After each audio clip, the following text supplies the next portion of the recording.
Ooh, it's Wednesday again. It's time for another episode of Propwash, a fast news segment where I give you all the newest news in the drone industry super fast.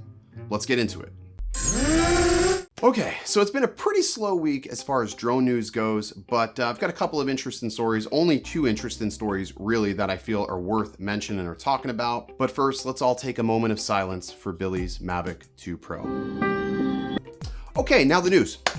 The military is designing drones that you can control with your mind. Now, we're obviously years away from this happening, but this opens a couple of doors for possibilities beyond the military. One is anybody who's ever lost a limb would be able to control a drone with their mind. I wish I can control my wife with my mind.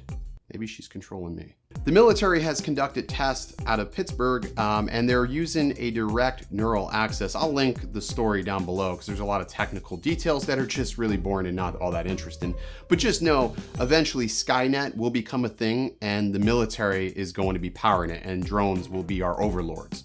So look out for that. Story will be in the link in the description. In other news, a company called Teal Drones has built a drone right here in the good old US of A. The Teal Drone is supposed to be for beginners or advanced users alike. And the premise behind this drone is that if you wreck it, there are quick swap arms, like you can quickly plug a new arm in.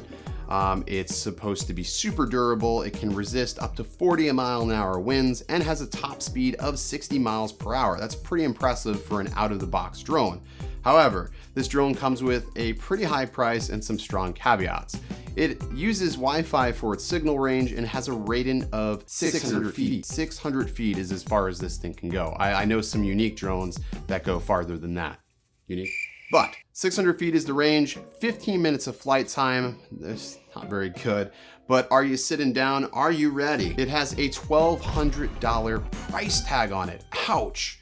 It does shoot 4K up to 30 frames per second, but it's a little weird how they have it worded. They say portrait mode, but then it's 2.5K stabilized. So that sort of tells me that there is some image stabilization going on here and possibly the lack of a 3-axis gimbal.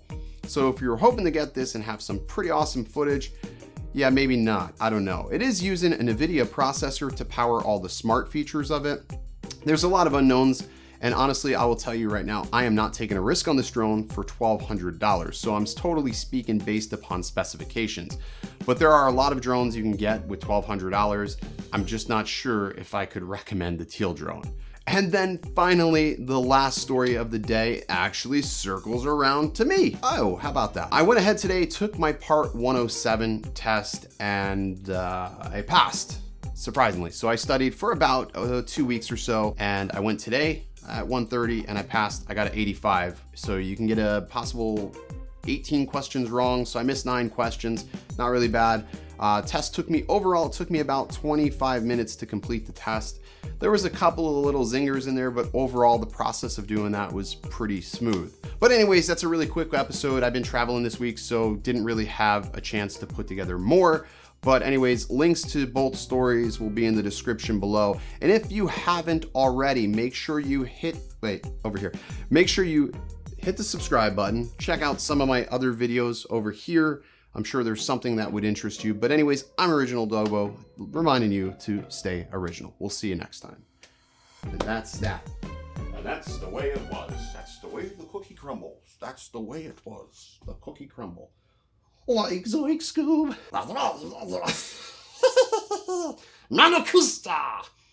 That was a really terrible Stitch impression. All right, guys.